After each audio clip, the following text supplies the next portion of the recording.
perguntaram aqui sobre o documentário do Wilson Simonal. Hum. O Adenir perguntou o seguinte: ele falou assim: eu assisti o documentário dele sobre o Wilson Simonal, muito bom por sinal.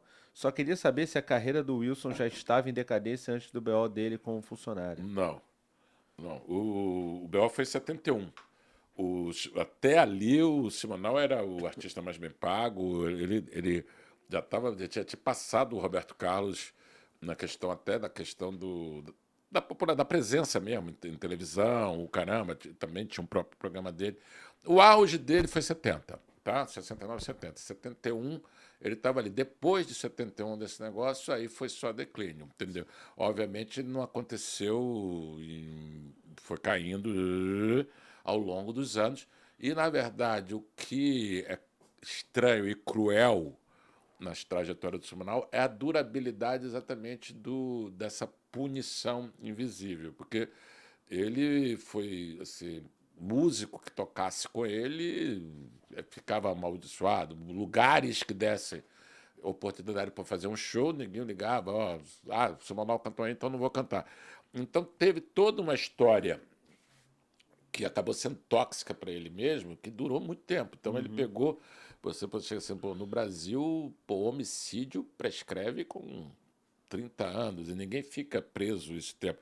Ele pagou por um crime que primeiro que não é tipificado como crime, é só uma coisa meio mal vista, que seria uma tal de delação, que não foi provado, porque ele pode ter quilhões de defeitos, mas o fato dele ter sido X9, a peixe que ele pegou, isso é muito improvável. Primeiro que você não tem nem como documentos sobre isso, e mesmo depois desse tempo todo nunca apareceu um. Eu fui denunciado por Sim. Simonal, e também, vamos lá, né, no meio artístico, eu acho muito pouco provável, no nível dos caras estavam, que precisasse de um informante. Todo mundo sabia que era de esquerda, que não é. Pô, Caetano foi exilado, Gil foi É. exilado, Chico foi já. Os caras não precisavam do cara, olha, o Chico Buarque é meio de esquerda. Eu acho que Porra, tá entendeu? esquisito. Entendeu? Então, esse tipo de coisa não. Porque é muito isso. Assim, o Simonal fez um crime, né? Que tem tudo a crer que ele foi mandante de um sequestro, uma extorsão de um cara que ele achou que estava roubando ele. E foram policiais que pegaram ele. Então, já tem um envolvimento aí com a polícia. Né? Todo mundo tinha segurança policial naquela época. Todo mundo bacana tinha, os tropicalistas tinham, o chefe de segurança da Record, onde tinha os festivais de música, de tudo, era o Fleury, que era um baita torturador, famosíssimo, não sei o quê. Então, essa ligação, tem um camarada que fala isso em defesa do Simonal, uma vez um jornalista falou assim, pô, se ligação com a polícia fosse uma coisa problematizável, o samba fudeu, né? Porque você tem Nelson Sargento, só Sim. de nego ligado com policial. Então ele teve essa. Mas respondendo, o cara, ele estava no auge. Em Entendi. 71 ele estava no auge. Entendi. E pra terminar, eu queria saber, dentro da Globo, né, houve uma. Quem é Houve... viado? Não, tô brincando. Ah, mas aí Aí vamos abrir outro vai ficar aqui, programa. ó. Vamos abrir outro programa, né? Que aliás, porra. É. Não, não. Quem tentou ou conseguiu censurar vocês de alguma piada, de alguma forma? Eu lembro que teve uma polêmica com a Sandy.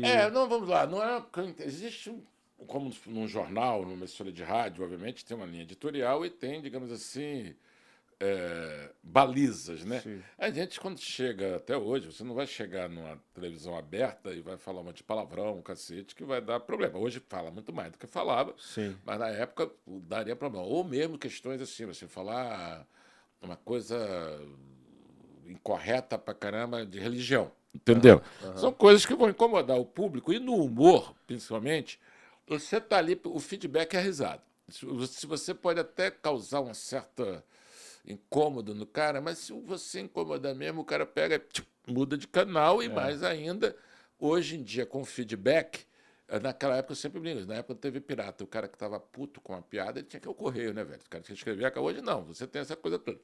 Então, quando na questão da censura, a gente nunca teve uma coisa que é a tal da censura prévia. Você não pode falar sobre isso, isso. Não tinha, tá? A primeira coisa, a restrição que a gente fala assim, que a gente recebeu, ao contrário do que as pessoas pensam, não teve nada a ver com política, não teve nada a ver com comportamento, foi marca.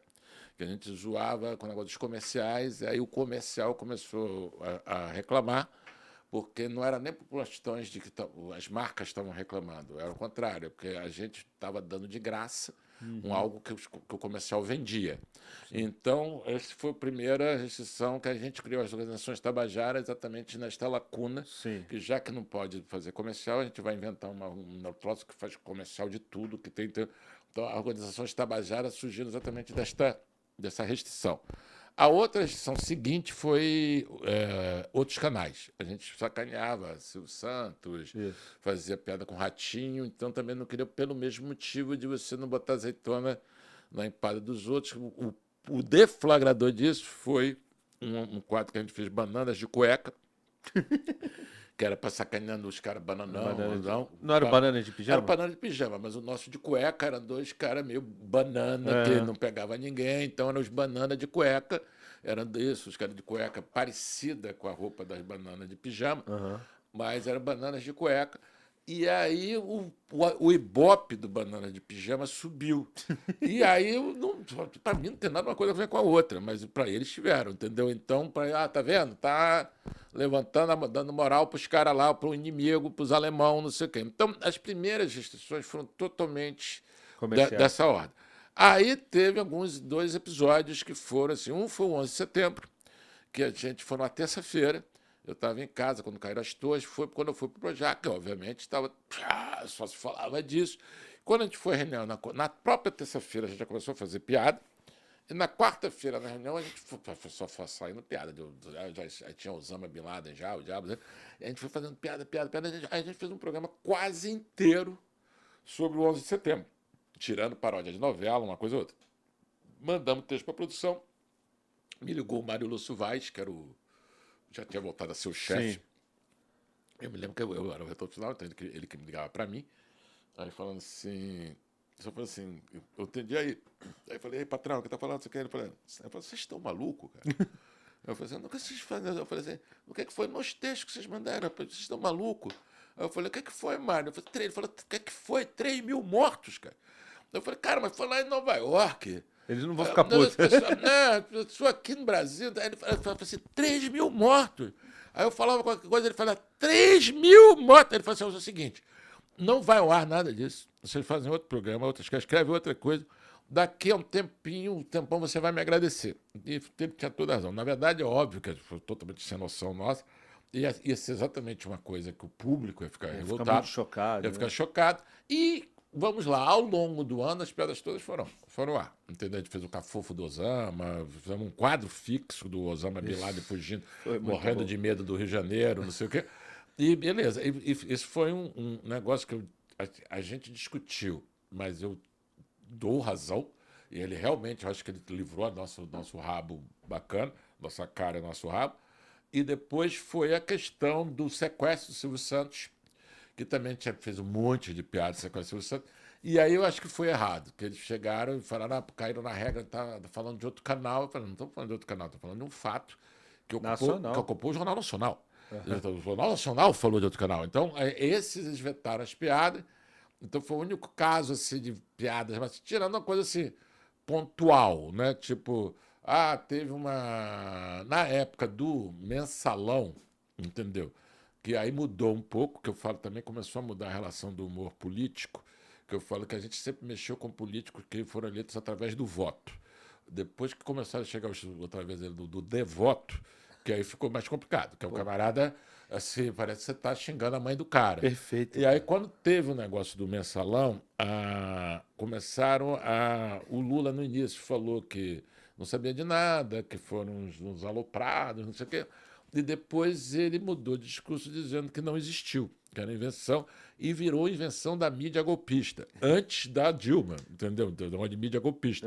E aí começou um cacete em cima da Globo, principalmente da galera da esquerda, que a Globo estava querendo derrubar o governo, não sei o quê. Isso. E aí a gente foi meio assim, usado como uma coisa assim, tipo, o jornalismo vai continuar dando a notícia, não vai ter agora. A gente não pode, na linha de show, provocar. Então eles não queriam. Uma coisa é você pegar o que o Lula de verdade falou e você botar lá discutir aquilo. Outra coisa é o seu Lula falar.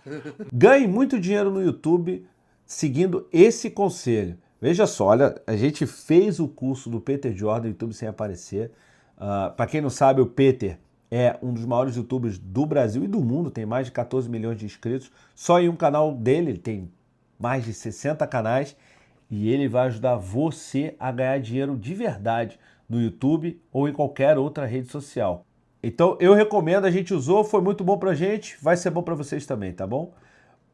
Mas não existe fórmula mágica, tá? Tem que trabalhar bastante. Ele só ensina vocês a como trabalhar direito e não cometer os erros de todos os youtubers iniciantes. Youtubers ou qualquer influenciador. Então se você quer ganhar dinheiro com a internet, YouTube Sem Aparecer, eu recomendo.